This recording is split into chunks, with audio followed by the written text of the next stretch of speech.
नमस्कार दोस्तों, stay motivated. भाग्य का निर्णय अपरिवर्तनीय है। यह न केवल इन प्रश्नों का उत्तर देगा, बल्कि आपको एक गहरा सबक भी देता हूं जो हमेशा आपके साथ रहेगा। इसलिए यदि आप ऐसी प्रेरणादायक कहानी सुनना चाहते हैं जिसमें राजा विक्रमादित्य की रोमांचक यात्रा शामिल है, बुद्धिमान युवक और भाग्य के खेल में उलझी लड़की, तब इस वीडियो को अंत तक जरूर देखें, क्योंकि इस कहानी का अंत न केवल आपको आश्चर्यचकित करेगा, बल्कि आपको अपने जीवन को एक नई दिशा देने का अवसर भी देगा। तो चलिए शुरू करते हैं आज की अद्भुत और रोमांचक कहानी। तो दोस्तों, चलिए आज का अद्भुत कार्यक्रम शुरू करते हैं और प्रेरणादायक कहानी। लेकिन रुकिए, कहानी शुरू करने से पहले एक सवाल। क्या किस्मत ने आपके सामने एक अपरिवर्तनीय निर्णय रख दिया है? आप इसे स्वीकार करें या इसे बदलने की कोशिश करें? आइए इसका जवाब खोजें इस कहानी के साथ। मगध नगरी। मगध नगरी की कहानी अपनी सुंदरता और सांस्कृतिक विरासत के लिए प्रसिद्ध।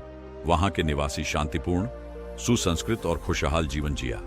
लेकिन उनमें से सबसे अधिक चर्चित व्यक्ति थे तेजस्वी। अपने अनोखे व्यक्तित्व और व्यक्तित्व के लिए जाने जाते थे। चतुराई। तेजस्वी की असली नाम विशाल था, लेकिन अपनी तीक्ष्ण बुद्धि के कारण बुद्धिमत्ता और हर समस्या को सुलझाने की क्षमता, सब उसे तेजस्वी कहने लगे। तेजस्वी अपने नाना नानी के साथ रहता था, मगध शहर के बाहरी इलाके में। जब वह बच्चा था तब उसके माता पिता की एक दुर्घटना में मृत्यु हो गई थी। वह न केवल पढ़ाई में अच्छा था, बल्कि में एक विशेष गुण भी था। उनकी सोच भाग्य के नियमों पर गहराई से आधारित थी। वह अक्सर कहा करते थे कि जो किस्मत ने जो लिखा है उसे कोई मिटा नहीं सकता। मगध नगर से कुछ दूरी पर सेंधवों का विशाल साम्राज्य था, जहां राजा विक्रमादित्य का शासन था। राजा विक्रमादित्य अपने ज्ञान, न्यायप्रियता और नैतिकता के लिए प्रसिद्ध थे। साहस। एक दिन राजा विक्रमादित्य ने एक स्वप्न देखा। स्वप्न में एक व्यक्ति था जो दिव्य पुरुष ने उन्हें बताया कि मगध नगर में एक साधारण बालक है जो आपकी किस्मत बदल सकता है। वह आपको भाग्य के गुणों और रहस्यों को समझने में मदद करेगा। सपने से प्रभावित होकर राजा ने कहा, विक्रमादित्य अपने सेनापतियों और मंत्रियों के साथ मगध शहर जाने का निर्णय लिया। उन्होंने शहर के निवासियों से पूछा, यहां सबसे होशियार और सबसे ज्ञानी कौन है? हर कोई वही नाम तेजस्वी रख लिया। तेजस्वी से मुलाकात राजा ने अपने दरबार में तेजस्वी को बुलाया। जब वह आया, राजा उसे ध्यान से देखा। उसने साधारण कपड़े पहने थे, मध्यम कद का, लेकिन आंखों में एक अद्भुत चमक थी। राजा ने पूछा, क्या आप भाग्य और नियति के बारे में जानते हैं? तेजस्वी ने विनम्रता से उत्तर दिया, हे राजा, भाग्य वह है जो हमारे जन्म और भाग्य के साथ वही लिखा होता है जो हमें हमारी कर्म भूमि तक ले जाता है। नियति का नियम ऐसा है कि जो तय होता है वही होता है, टाला नहीं जा सकता। राजा विक्रमादित्य, वह उसकी बातों से प्रभावित हुआ। उसने उसे अपने साथ सेंधव आने का प्रस्ताव दिया। सेंधव लौटते समय वे घने जंगल में एक महिला बेहोश पड़ी मिली। उसकी हालत देखकर लगा कि वह बेहोश हो गई है। ऐसा लग रहा था कि वह कई दिनों से भूखी प्यासी थी। तेजस्वी ने राजा से कहा, हे राजन, लड़की हमारे भाग्य से जुड़ी हुई है, उसे अपने साथ ले जाओ। राजा ने उसे अपने रथ पर बैठा लिया। जब उसे होश आया तो उसने अपना परिचय दिया। उसका नाम सुमति था। किस्मत का खेल। सुमति को सेंधव के राजमहल में स्थान दिया गया। समय के साथ सुमति की सरलता और उसकी बुद्धिमत्ता की प्रशंसा पूरे महल में होने लगी। राजा विक्रमादित्य को भी मिलने लगा। उसकी बातों से प्रभावित होकर एक दिन एक ज्योतिषी दरबार में आए और बोले, हे राजा, यह लड़की तुम्हारी मौत का कारण बन सकती है, उसे तुरंत मार डालो, उसे फेंक दो। राजा असमंजस में पड़ गया। उन्होंने तेजस्वी से परामर्श किया। तेजस्वी ने मुस्कुराकर कहा, हे राजन, भाग्य के नियम से बचा नहीं जा सकता। सुमति, तुम्हारी मृत्यु का कारण है तो यह भी भाग्य का एक हिस्सा है, लेकिन यह उसे राज्य से बाहर फेंकना अनुचित है। अंत का रहस्य। एक दिन अचानक महल में विद्रोह हो गया। एक गुप्त योजना के तहत षड्यंत्र में राजा विक्रमादित्य को मारने की योजना बनाई गई। विद्रोहियों राजा को निशाना बनाया, लेकिन साथ ही सुमति ने अपनी जान की परवाह किए बिना राजा की रक्षा की। विद्रोहियों का सामना करते हुए वह घायल हो गई। राजा विक्रमादित्य को उस क्षण एहसास हुआ कि ज्योतिषी ने जो कहा था वह सच था, लेकिन मृत्यु का मामला सुमति के बलिदान से जुड़ा था। नियति ने उसे रोक दिया था। उसे राजा की रक्षा के लिए चुना गया था, न कि राजा बनने के लिए। उसकी मौत का कारण इस घटना के बाद राजा ने तेजस्वी को बुलाया और कहा, आपकी बुद्धि और भाग्य में विश्वास, आज मेरी जान बच गई। मैं जानना चाहता हूं तुमने ये कैसे समझ लिया। तेजस्वी राजा ने उत्तर दिया, हे राजन, भाग्य हमेशा स्पष्ट नहीं होता। हमें प्रतिकूल लगता है, हमारे जीवन का सबसे बड़ा आशीर्वाद हो सकता है। सुमति का आपके जीवन में आना भाग्य का परिणाम है। यह एक खेल था और उन्होंने अपना कर्तव्य निभाया। राजा विक्रमादित्य ने सुमति की याद में एक स्मारक बनवाया था और तेजस्वी को अपना प्रमुख नियुक्त किया सलाहकार। यह घटना पूरे राज्य को सिखाया कि भाग्य कभी लिखा नहीं जाता और नियति का निर्णय अटल है। यह कहानी मगध और सेंधव दोनों नगरों को नई दिशा दी। तेजस्वी की सोच और सुमति के त्याग की कहानी सदियों से वर्णित है। सुमति के बलिदान के बाद राजा विक्रमादित्य महल में एक बैठक बुलाई गई। सभी दरबारियों को संबोधित करते हुए उन्होंने कहा कि भाग्य ने ही सब कुछ बदल दिया है। एक बार फिर हमें सिखाया कि चाहे हम कितने भी होशियार क्यों न हों, भाग्य के आगे टिक नहीं सकता। बलिदान ने हमें सिखाया है कि भाग्य का हर निर्णय हमारे लिए आवश्यक है, भले ही वह हमें कितना भी कठिन क्यों न लगे। शुरुआत में यह हमारे लिए मुश्किल था। राजा ने यह भी घोषणा की कि हर साल सुमति की पुण्यतिथि पर पूरे राज्य में उनके नाम पर उत्सव मनाया जाएगा। उन्होंने इस दिन की स्थापना की भाग्य दिवस, ताकि राज्य के सभी लोग भाग्य के महत्व को समझ सकते हैं। तेजस्वी, जो अब पूरे राज्य में भाग्य का झांता कहलाने लगा था, राजा से अनुरोध किया। वह मगध राजा को राज्य का पहला राष्ट्रपति बनाना चाहता है। वह शहर लौटना चाहता है। बोले, हे राजन, मेरा कार्य क्षेत्र मगध नगरी है। मुझे वहां जाना है और लोगों को यह सिखाना है कि भाग्य के सामने हार स्वीकार करना, इसका मतलब यह नहीं है कि हमें प्रयास नहीं करना चाहिए, बल्कि इसका मतलब यह है कि हमें हर परिस्थिति को स्वीकार करें और अपने कर्मों से अपने भाग्य को उज्जवल बनाएं। राजा ने उनकी इच्छा को सहर्ष स्वीकार कर लिया और उन्हें मगध नगर का संरक्षक घोषित कर दिया। नई चुनौती। जब तेजस्वी मगध नगरी लौट रहे थे, रास्ते में उसे एक वृद्ध संत मिले। संत उससे कहा, बेटा, तुम बहुत चतुर हो, लेकिन याद रखो, किस्मत का हर खेल इतना आसान नहीं होता। कभी कभी यह हमारी परीक्षा भी लेता है। तेजस्वी ने संत से उनके शब्दों का अर्थ पूछा। संत ने एक छोटी सी कहानी सुनाई। कई साल पहले एक राजा अपने राज्य के सबसे ईमानदार और मेहनती मंत्री को जेल में डाल दिया। कारण यह था कि राजा को स्वप्न में एक भविष्यवाणी मिली थी कि मंत्री महोदय उसका राज्य छीन लिया। राजा अपनी सुरक्षा के लिए किया ऐसा, लेकिन नियति ने ऐसा खेल खेला कि राजा का अपना बेटा, जो मंत्री के पक्ष में था, राज्य का विद्रोही बन गया। अंततः राजा को एहसास हुआ कि उस भविष्यवाणी का अर्थ मंत्री का राज्य छीनना नहीं था, बल्कि उसकी रक्षा के लिए। उन्होंने यह कहानी सुनी और इस पर गहराई से सोचा। समझ गया कि आर्षे उसे सिखा रहे थे कि यह है भाग्य की व्याख्या करना आसान नहीं है। लड़की की पहचान और रहस्य। कुछ दिन बाद मगध नगरी लौटे तेजस्वी एक दिन एक यात्री से सूचना मिली कि सुमति, जो जिसे मरा हुआ समझा जा रहा था, वह वास्तव में जीवित था। विद्रोहियों ने उसे यह सोचकर छोड़ दिया था कि वह मर चुकी है। एक ग्रामीण ने उसे बचाया और अपने घर ले गया। तेजस्वी तुरंत राजा विक्रमादित्य को यह समाचार भेजा। राजा प्रसन्न हुए, आदेश दिया कि सुमति को सम्मान के साथ महल में लाया जाए। जब सुमति महल में लौटी तो उसने बताया कैसे उसकी किस्मत ने उसे बचाया। उसने कहा, मैंने मौत को करीब से देखा, लेकिन मुझे पूरा विश्वास है कि मेरा जीवन अभी खत्म नहीं हुआ है। नियति ने उस ग्रामीण को मुझे बचाने के लिए भेजा और मैं आज यहां खड़ा हूं। सुमति के वापस आने पर राजा ने उन्हें राज्य का मुख्य सलाहकार बनने का प्रस्ताव दिया गया, लेकिन उसने विनम्रता से मना कर दिया।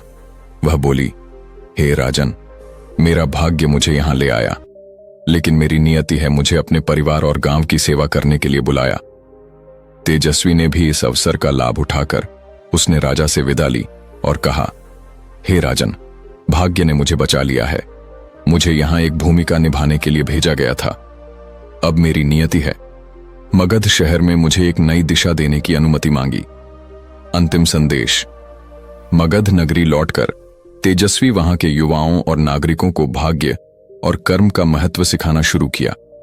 उन्होंने नियति नामक पुस्तक लिखी, का निर्णय और कर्म की शक्ति।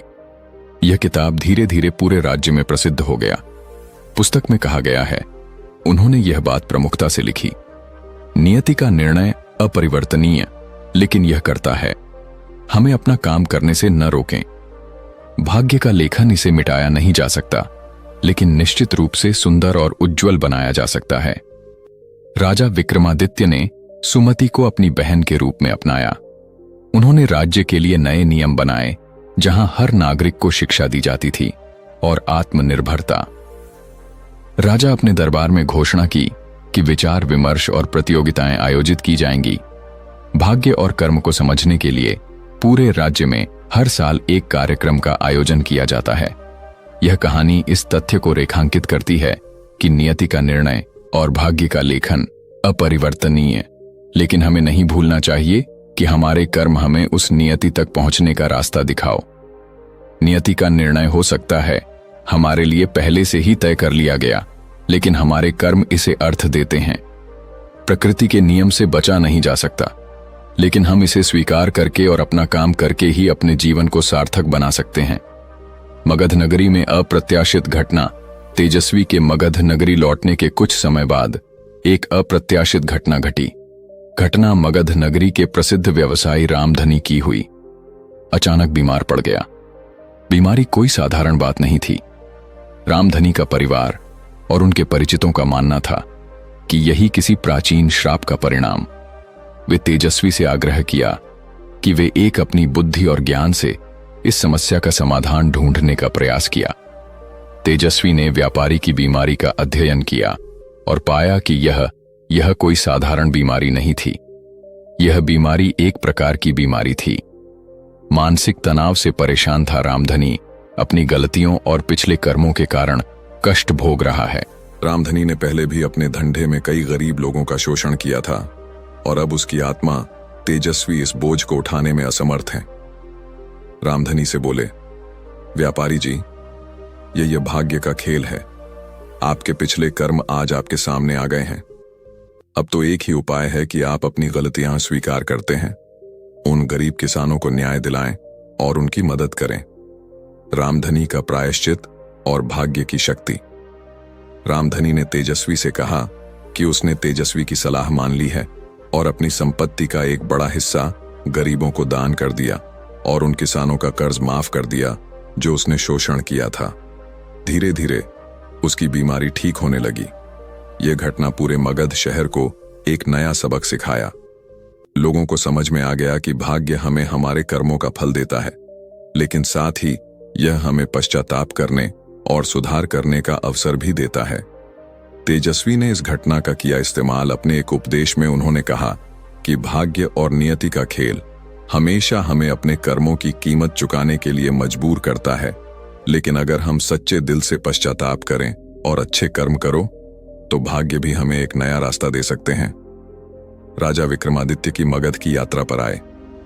कुछ वर्षों के बाद राजा विक्रमादित्य मगध नगरी आए। उसने देखा कि उनके प्रयासों से वहां के लोग न केवल शिक्षित होने के साथ साथ आत्मनिर्भर भी। राजा ने पूछा, तेजस्वी, तुमने ये सब कैसे किया?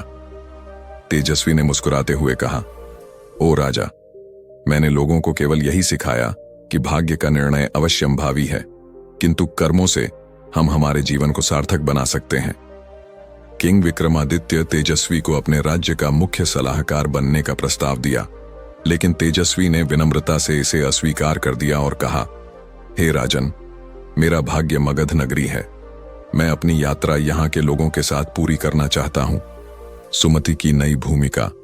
सुमति, जो अब मगध नगरी में शिक्षिका बन चुकी थी, महिलाओं को शिक्षित करना और उन्हें आत्मनिर्भर बनने के लिए प्रेरित करें। उसने साबित कर दिया कि एक साधारण लड़की भी अपने कर्मों से समाज में बड़ा बदलाव ला सकती है। सुमति अक्सर कहा करती थी कि भाग्य मुझे बहुत सी कठिनाइयों में डाला, लेकिन मैंने इसे अपना भाग्य मान लिया। जीवन इस बात का उदाहरण है कि प्रकृति का नियम जो भी हो, आप अपने कर्मों से बदलाव ला सकते हैं। भयानक बाढ़ और सामूहिक एक दिन मगध नगरी में भयंकर बाढ़ आई। लोगों की फसलें, घर और व्यापार सब कुछ नष्ट हो गया। यह स्थिति इतनी भयानक थी कि लोग निराशा में डूब गए। तेजस्वी से मदद की अपील की। तेजस्वी ने कहा कि यह भी भाग्य का एक और प्रहार है, हमें इसे स्वीकार करें और मिलकर समाधान खोजें। वे राजा विक्रमादित्य से मदद मांगी। राजा ने तुरंत अपनी सेना भेजी और मगध नगरी की सहायता हेतु राजकोष। तेजस्वी ने लोगों को संगठित किया और उन्होंने मिलकर अपने गांव का पुनर्निर्माण किया। सार्वजनिक बैठक और नियति की चर्चा। अंतिम पाठ। मगध नगरी में एक बड़ी बैठक बुलाई गई। इस बैठक में राजा विक्रमादित्य, सुमति और तेजस्वी मिलकर लोगों को यह संदेश दिया कि यह सही नहीं है। जरूरी है कि भाग्य का फैसला हमेशा हमारे पक्ष में हो, लेकिन अगर हम एकजुट होकर कठिनाइयों का सामना करते हैं तो हम अपना जीवन नया बना सकते हैं। राजा ने घोषणा की कि तेजस्वी को पूरे राज्य का आधिकारिक मार्गदर्शक बनाया जाएगा, लेकिन तेजस्वी एक बार फिर इसे अस्वीकार कर दिया और कहा कि मेरे नियति मुझे ठहरना सिखाती है जहां मेरी सबसे ज्यादा जरूरत है। मगध नगरी यह मेरा घर है और यह मेरा कर्म क्षेत्र है। कहानी का अंतिम संदेश। यह कथा तेजस्वी राजा विक्रमादित्य और सुमति की है। हमें सिखाता है कि भाग्य और नियति हमें चाहे जितनी भी कठिन परिस्थितियों में डाल दे, हमारा कर्म और साहस ही हमें इनसे बाहर निकाल सकते हैं। नियति का निर्णय अटल है। जो लिखा है भाग्य ने कभी नहीं मिटता, लेकिन हमारे कर्म ही इसका साधन है। हमें इस नियति को समझने और उसे स्वीकार करने की शक्ति देते हैं। तो दोस्तों, कैसे हुआ? आपको यह कहानी कैसी लगी? हमें कमेंट में जरूर बताएं और अगर आपको यह पसंद आया तो इस चैनल को सब्सक्राइब जरूर करें। आइए फिर से मिलते हैं हमारे अगले वीडियो में ऐसी ही नई जानकारी के साथ कहानी। तब तक अपना और अपने प्रियजनों का ख्याल रखें, स्वस्थ रहें, खुश रहें। धन्यवाद।